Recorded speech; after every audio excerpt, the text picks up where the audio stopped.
Hey everybody, KMO here with another Out of My Head video. I'm doing this one early in the day because I'm going to the dentist in about an hour, and I don't know that I will be up for being, at least speaking, on camera later today.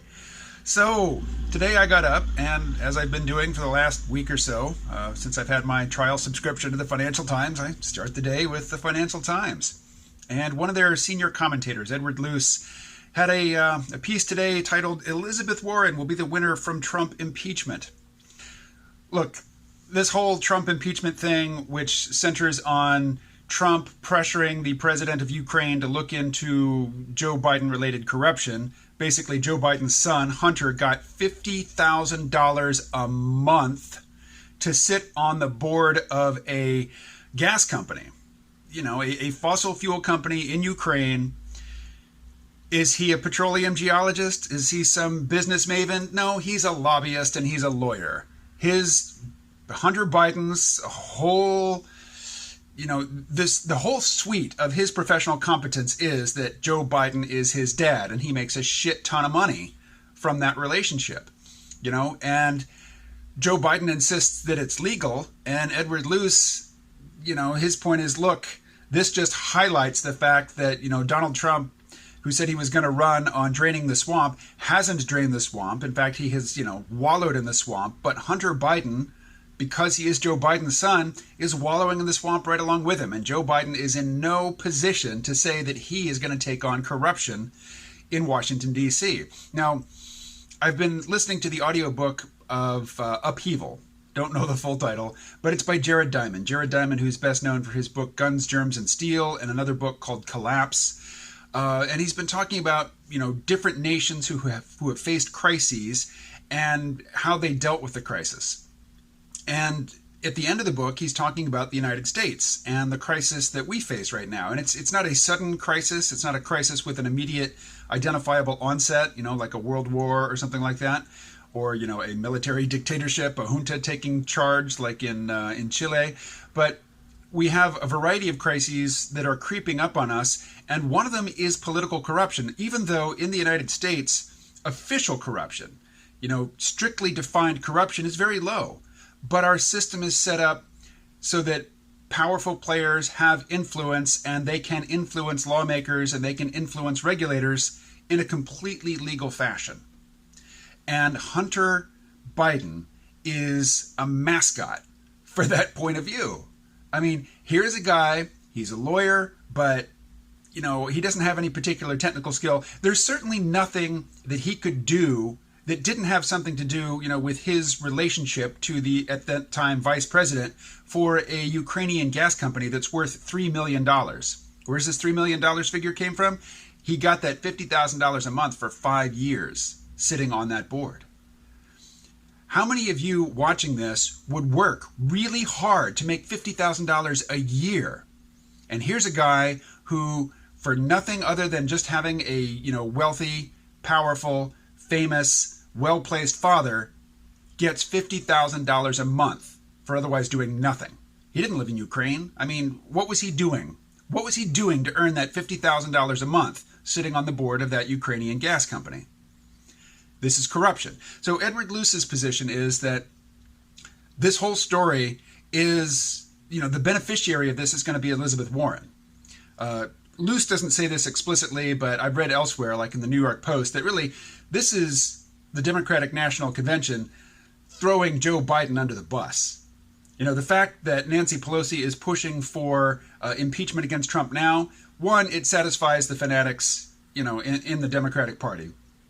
But two, there's no possibility that Trump is going to get impeached and ousted from office in an election year by a Republican-controlled Senate. That's just not happening. So the idea that this is really an attack on Trump, it's a symbolic attack on Trump, but it's really only going to benefit Trump in firing up his base, because clearly, this is ideologically, politically motivated attack on Trump going into an election. So that is going to fire up Trump's base. It is not going to help the Democratic candidate, but in the primary, it is going to help push Joe Biden under the bus. Joe Biden is flailing, he's floundering, but because he does have that name recognition, he is still quite popular with Democratic voters. And the party establishment knows that he has no chance against Trump. Trump will eat Joe Biden alive in a debate. So, what are they going to do? Well, they're just reminding everybody.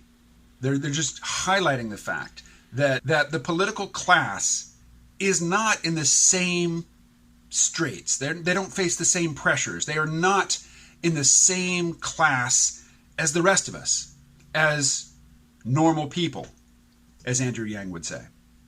So the headline in this Financial Times piece by Edward Luce: Elizabeth Warren will be the winner from Trump impeachment. Eruption of Ukraine-gate is only likely to deepen Joe Biden's difficulties.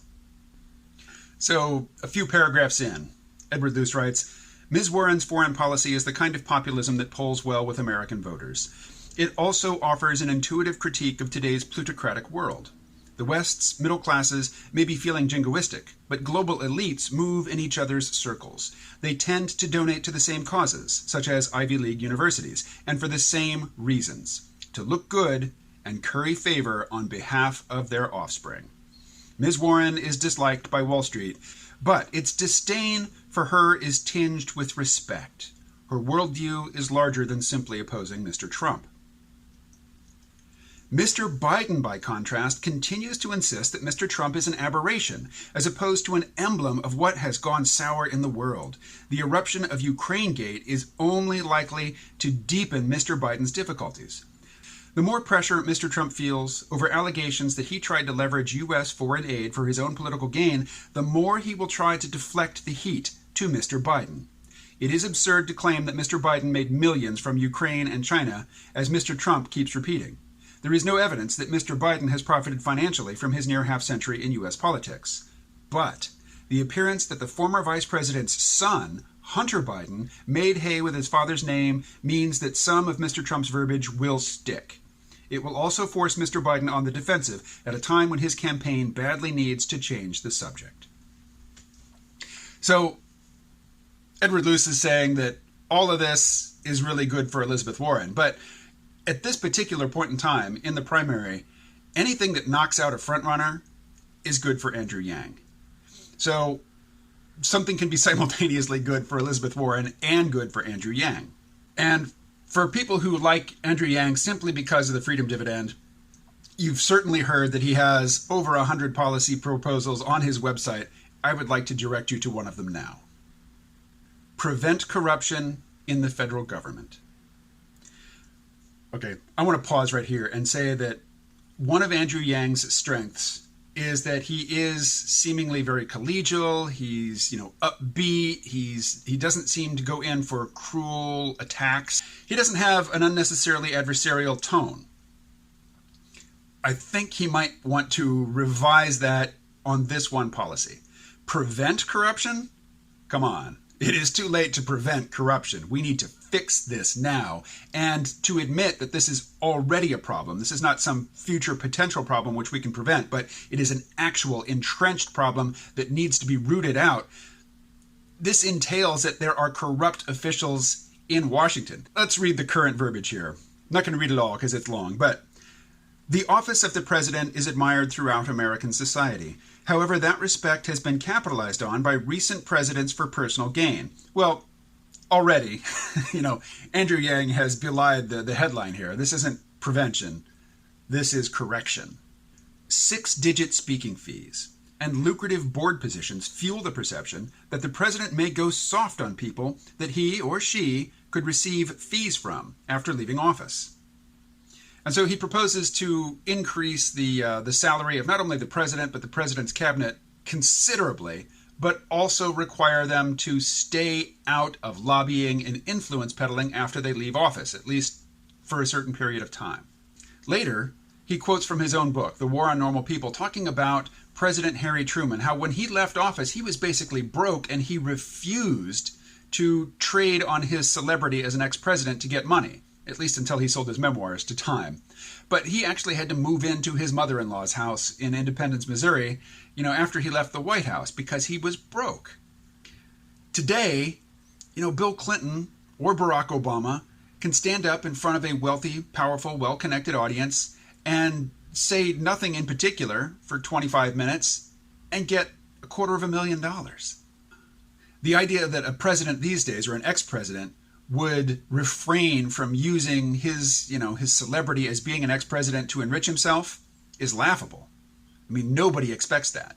Even from, now saintly Barack Obama. Nobody would expect him to pass up the opportunity to just crank out the money.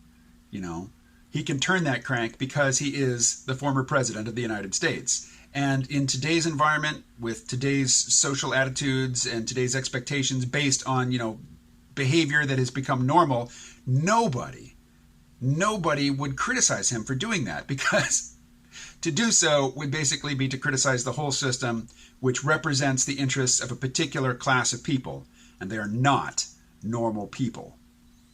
And Andrew Yang needs to, I think, sharpen his language here and emphasize this right now, because while this is certainly good for Elizabeth Warren, it is also an opportunity for Andrew Yang, an opportunity that he needs to press right now. All right, I'm off to the dentist. Wish me luck. Talk to you tomorrow.